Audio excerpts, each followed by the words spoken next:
জাহান্নামে যখন মানুষ যাবে রে বন্ধু, জাহান্নামটা এত বড়, প্রত্যেকটা একটা ওয়ার্ড আছে, ওদের মধ্যে একটা গ্রাম আছে, গ্রামের মধ্যে একটা ইউনিয়ন আছে। দুনিয়ায় যাই রকমের চাইতে বড় পর্যায় করবে, নতুন পর্যায় করবে, শাস্তি দেবে পাপ অনুযায়ী। তুমি যেই রকম পাপ করছো সেই রকম তোমার শাস্তি দেবে।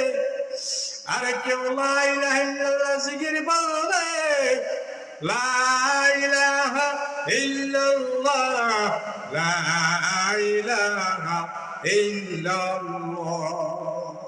আরে জিকির করবে আর করবে, আগুনে ধৈর্য ফলাইবে। ওই জাহান্নামের আগুন কেরাও উপরে দিকে দাঁড়িয়ে ফলাইবে। ওই জাহান্নামের মধ্যে যখন তোমার আমার নিয়ে যাবে, আরে যেখানে কুলে কিনাই, ওই জাহান্নামের এত আগুন ভয়ানক, তোমার কুদরতে চেহারা থাকবে না। জাহান্নামের আগুনে যখন তোমার আমার জীবনটা পড়িয়া যাবে, দেহটা পড়িয়া যাবে, তখন তোমার মুখটা খসিয়া খসিয়া পড়িয়া যাবে। যখন তোমার দেহ মোবারক খসিয়া খসিয়া পড়িয়া যাবে,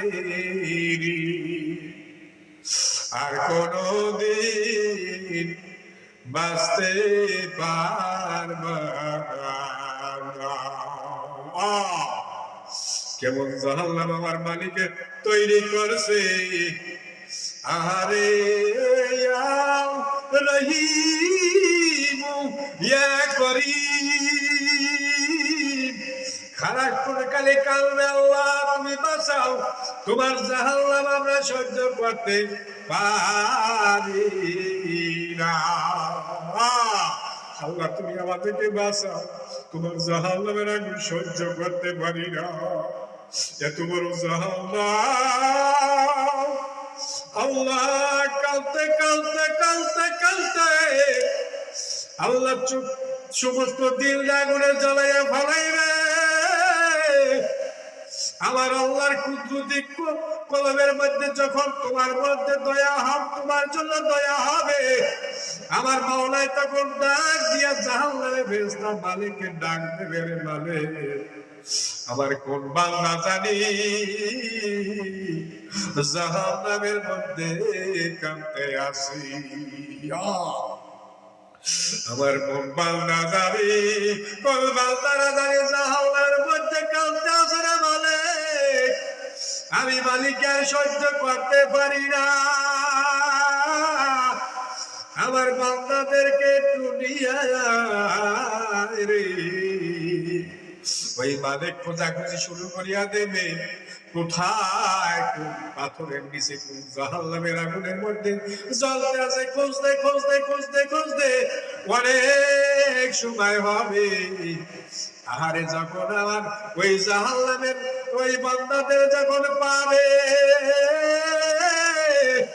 তার দেহ মুবারক শরীর মুবারক পুরিয়া সম্পূর্ণ আঙ্গার হইয়া যাবে, অল্প একটু যখন বাকি আছে, আমার আল্লাহ পাক বলে, মালিক আমার বান্দাদেরকে তুই হায়াতে আল্লাহর রহমতে পানির মধ্যে ফালাইয়া দাও। আল্লাহ পানির মধ্যে যখন ফালাইয়া দে, নতুন নতুন চামড়া গজাইবে।